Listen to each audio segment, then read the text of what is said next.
धर्मेंद्र जी, ये तो अकेले ही खेला करने की उम्मीद के साथ आगे बढ़ रहे हैं। इन्होंने तो आपको भी कह दिया और बीजेपी को भी कह दिया। नहीं, समाजवादी पार्टी ने। नहीं, मैं धर्मेंद्र जी से पूछ रहा हूँ। जी धर्मेंद्र जी। अब रुक जाइए धर्मवीर जी। जी रुक गया।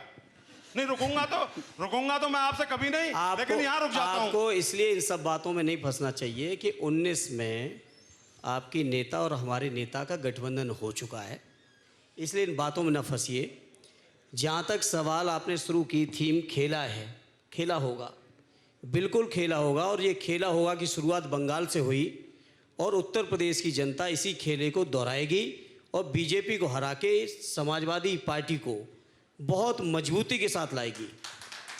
और ये बात केवल मैं इसलिए नहीं कह रहा हूँ कि मैं समाजवादी पार्टी का सिपाही हूँ, समाजवादी पार्टी का वर्कर हूँ, बल्कि ये बात मैं इसलिए कह रहा हूँ क्योंकि उत्तर प्रदेश की जनता आज माननीय अखिलेश यादव जी के किए हुए काम, ऑलरेडी नेताजी के किए हुए कामों को याद कर रही है। जिन मुद्दों को ये बीजेपी के लोग जनता के बीच से हटाने का प्रयास कर रहे हैं, जनता नहीं भूली है कि 2014 में इन लोगों ने क्या कहा था। इन्होंने कहा था कि स्विस बैंक से पैसा आएगा और सभी खातों में 15 लाख पहुंचेगा। उस समय 2014 में कहा था कि 2 करोड़ रोजगार हर साल मिलेंगे। आज 21 में खड़े हैं, लगभग 14 करोड़ रोजगार देश की जनता इनसे मांग रही है। इसी उत्तर प्रदेश की जनता के बीच में कहा गया 2017 के चुनाव में कि 70 लाख नौजवानों को हर साल रोजगार देंगे। आज वो नौजवान रोजगार मांग रहे हैं। इसी उत्तर प्रदेश के किसानों से कहा कि उनकी आमदनी दूनी करेंगे।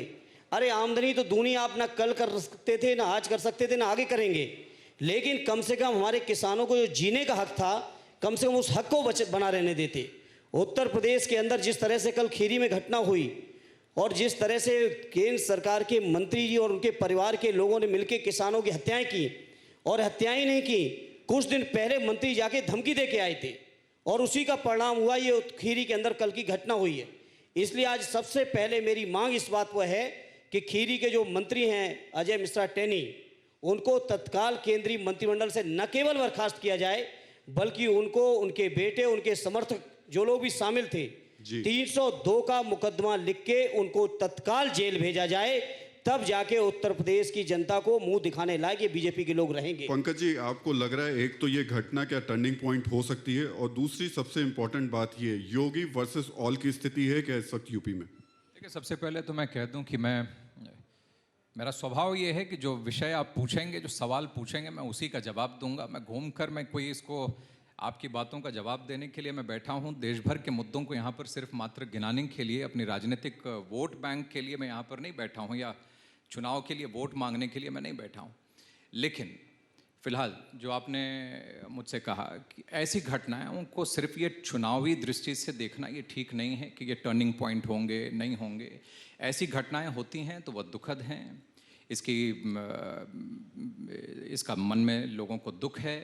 और लेकिन इतना तय है कि योगी आदित्यनाथ जी की सरकार में यह सरकार इसके तह में जाएगी।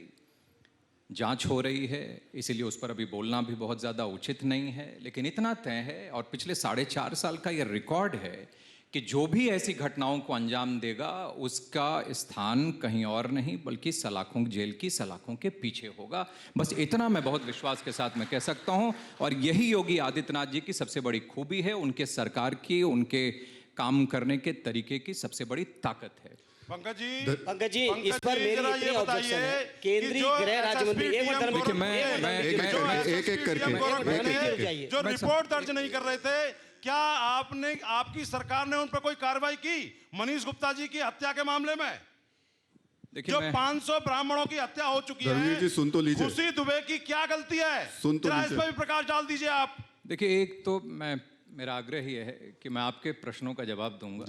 मैं बाकी नहीं, ये जनता के प्रश्न है, ये विपक्ष के प्रश्न है, ये तो नहीं कह सकते। ये विपक्ष के प्रश्न है, ये 22 करोड़ जनता पूछ रही है, ये ब्राह्मण समाज पूछ रहा है कि खुशी दुबे की गलती बता दीजिए, उसकी आप जमानत नहीं होने दे रहे हैं। अड़ी सोमवार से शुक्रवार शाम 6 बजे सिर्फ TV9 भारतवर्ष पर।